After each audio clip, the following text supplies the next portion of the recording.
Isang magandang hapon mga kababayan. It's August 22nd, 2024. Ang bilis ng araw.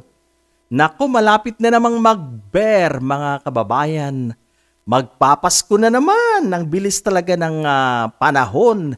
Siguradong nagre-ready na si Sir Jose Marichan. Magpapasko na naman. Yan po. So tayo po ay nagbabalik dahil nga po sa bagong pahayag ni Madam Sara Duterte, ang ating Vice Presidente ng Pilipinas. So may bago po siyang pahayag at mamaya babasahin ko po at ating hihimayin. Pero bago pang lahat, I would like to thank my subscribers and followers. Marami pong salamat sa walang sawang pagsuporta sa aking channel. Sa aking po mga bagong subscribers and followers, maraming salamat po. At sa aking dati nang subscribers that are sticking around, thank you so much. I appreciate po your support sa ating mumunting channel na napakaliit. Ganyan lang oh. Alright. So yan, shoutout po sa inyong lahat. At sana'y nasa mabuti pong kalagayan ang lahat. Alam ko pong napakahirap ng buhay. Napakamamahal ng bilihin. Ang hirap po talaga. Kaya dapat po ang dasal, pagpatuloy po natin ang magdasal, mag-ask po ng tulong mula po sa taas. At wag po tayong mawawalan ng pag-asa. Lalaban po tayo. Sana po'y bumoto po tayo pagdating ng halalan ng mga pinuno, mga kandidato na matuwid, at mga kandidato po na alam nating hindi kurakot at makakatulong po sa pagpapabago sa ating bayan. Dahil sa ngayon, marami po sa kanila ang mga traditional politicians, mga buhaya, na imbis na mga taong bayan ang nakikinabang, wala. Sila ang nakikinabang sapagkat ibinubulsa po nila. Marami sa kanila. Dahil po sa korupsyon, kaya hindi po umuunlad ang ating bayan. Dahil po sa kawalan ng disiplina among our government officials, kaya po hindi po umuunlad ang ating bayan. Kaya ang laban po natin dyan ay piliin ang mga matuwid, ang mga taong may integridad, ang mga taong alam po nating walang bahid ng korupsyon. Yan po. Piliin po natin ang mga bago. Piliin po natin si dating Attorney Toto Causing para sa Senado. I know, my dear friend, I know that we won't regret. At malaki po ang maitutulong niya sa ating bayan. Ganon din po ang Bunyog Party List. Huwag po natin kalilimutan na suportahan sa lower house. Isa pong party list yan. At ito po ay makatao at makapilipino. I know that they will work hand in hand para po mapabuti ang kabuhayan ng ating mga kababayan. Yan po. So balikan po natin si VP Sara Duterte. Alam niyo po, sikat na po siya ngayon. Pag punta po kayo sa social media, sa Facebook, at kahit ano pong platforms dyan, naku, siya po ang subject ng mga nakakatawang komedyante. Marami po sa ating mga kapwa Pilipino ang talagang yung pong reaksyon ng BP sa Senado sa budget hearing, talagang pinagtawanan po siya doon. Dahil nga po sa kanyang misdemeanor, dahil sa kanyang asal na ipinakita o ipinamalas sa taong bayan. Nakikinig, nanunood ang mga Pilipino all over the world. At kitang-kita po nila ang pag-uugali ni VP Sara Duterte. Hindi po yan maikukubli ng mga DDS. You cannot save, you cannot protect your idol, kitang-kita po ng buong mundo ang kanyang pag-uugali, ang kanyang misdemeanor. Hindi maganda. Itong mga ipinapakita niya ay hindi makakatulong sa kanyang ambisyon. Todo deny pa siya na hindi daw siya tatakbo. Alam niyo po mga kababayan, ano na yan? Kumita na yan. Style po yan. Nakuha niya sa kanyang tatay. Kumita na yan yung mga pautot na yan na hindi tatakbo. Wala yan. Style, ano yan, gongdi. Yung mga style na yan na pananalita na hindi raw tatakbo. Maniwala naman ako sa'yo. Alam niyo po itong mga Duterte, maraming mga, mga paligoy-ligoy, maraming mga pautot, kaya hindi na po tayo naniniwala. Tayo po ay gising na, hindi na po tayo magpapabudol pa. Yan.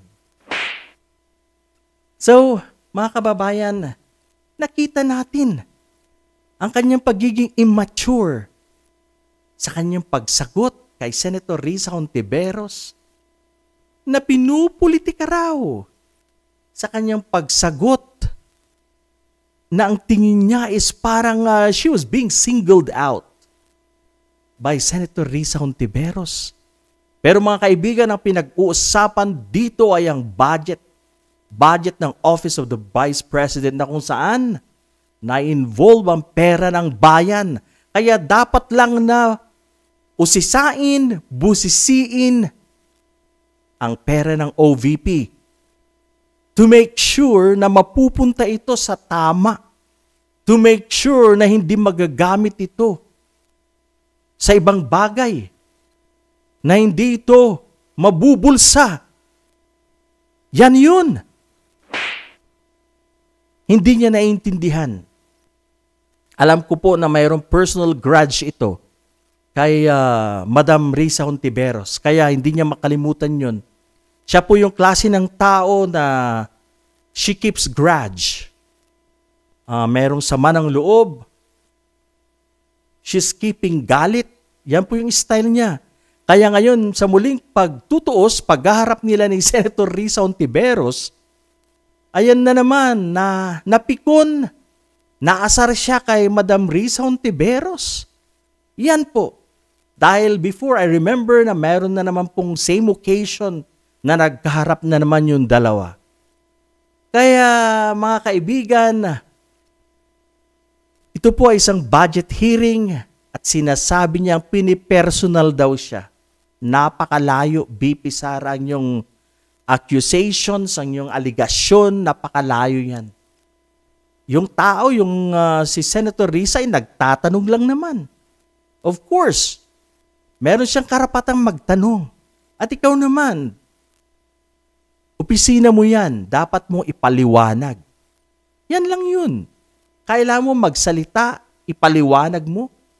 Kung ano ba tong libro na to, ano bang nilalaman, what's this book all about, ilang piraso ang ipiprint para i-distribute sa ating mga mag-aaral or sa mga bata.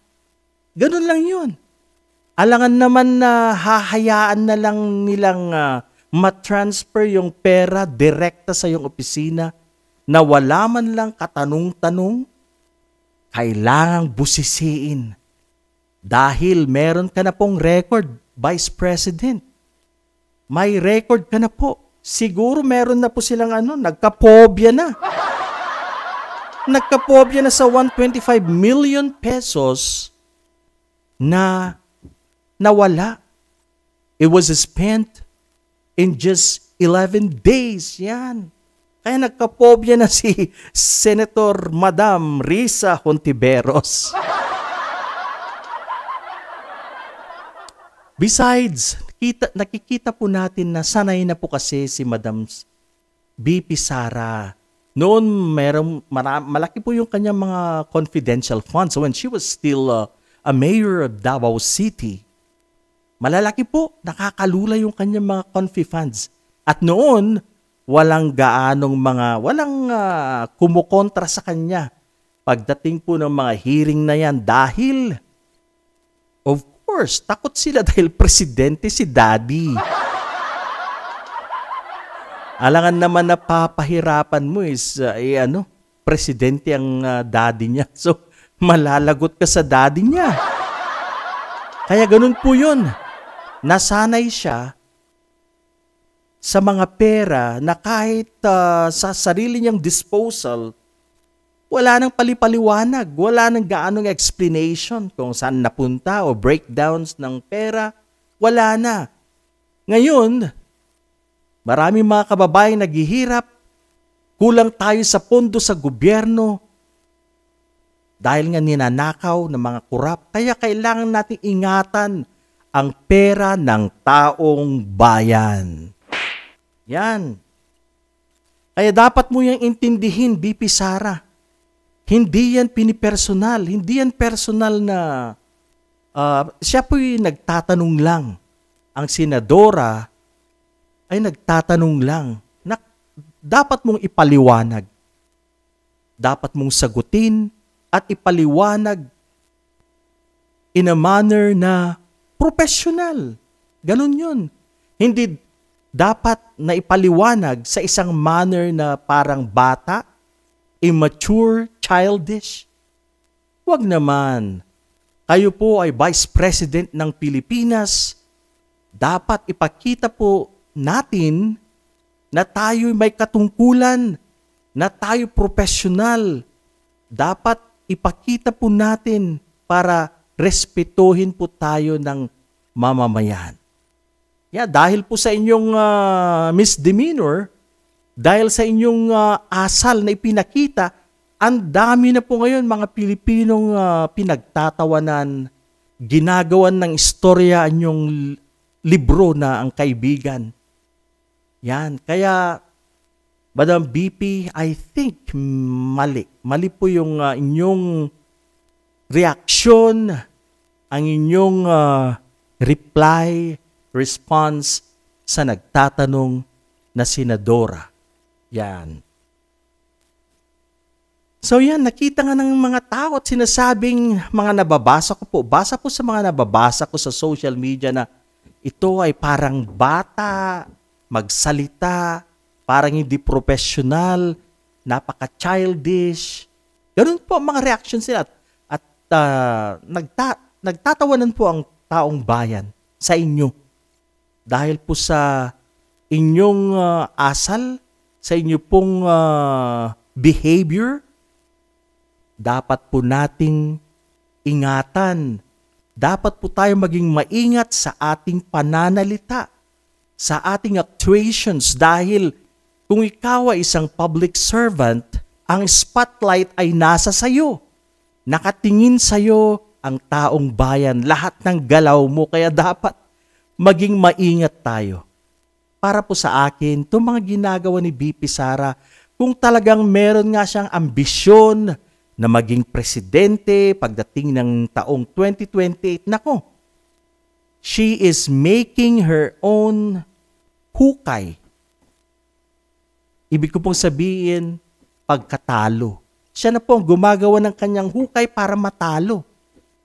Dahil imbis na pangalagaan niya ang kanyang imahe, ang kanyang image para bumilib ang taong bayan sa kanya, para mahalin at yakapin siya ng taong bayan, wala. Ang nangyayari, it is the opposite.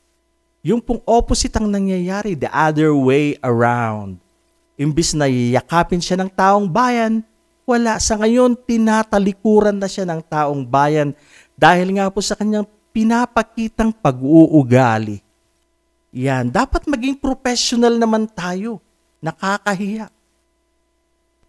Tayo po ang nasa pangalawang pinakamataas na posisyon ng ating bansa. Dapat pinapangalagaan po natin ang ating image. Iyan po, BP Sara Duterte. Alright, at gusto ko na pong basahin. I'm ready. Ito po ang pahayag dahil meron nga pong nagbanggit about plagiarism or pangungopya sa gawa ng Vice Presidente. So basahin ko po. Republic of the Philippines, Office of the Vice President. Pahayag ukol sa paninirang puri gamit ang aligasyong plagiarism. Alam niyo po yung plagiarism, yung pagkopya, okay? Yung pagkopya na walang permiso, yun po ang plagiarism. Mga kababayan, pasensya na po kayo. Medyo, bakit kaya madilim? Ito pong salamin natin eh. Kaya mabagal po ako magbasa.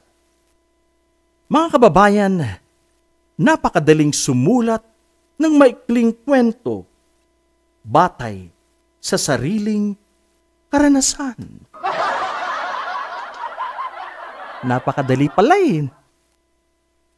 Hindi na kailangang mangopya pa.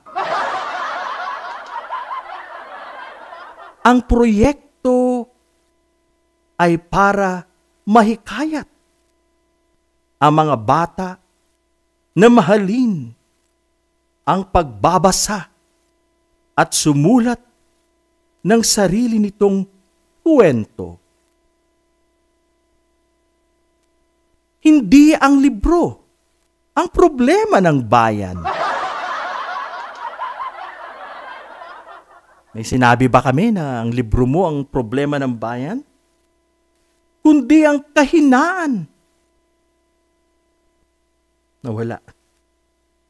Kundi ang kahinaan sa pagbabasa ng ating kabataan. Yan po ang kanya sinabi. So, hindi daw po yung libro niya. So, sabi niya, don't make it a big deal. Hindi itong libro ko ang problema. But ang kahinaan sa pagbabasa, yan po ang sinasabi niya. By the way, Vice President, dapat sarili mong pera because it's your own book. Dapat sarili mong pera ang yung gagamitin dyan sa pagpapublish ng libro na yan.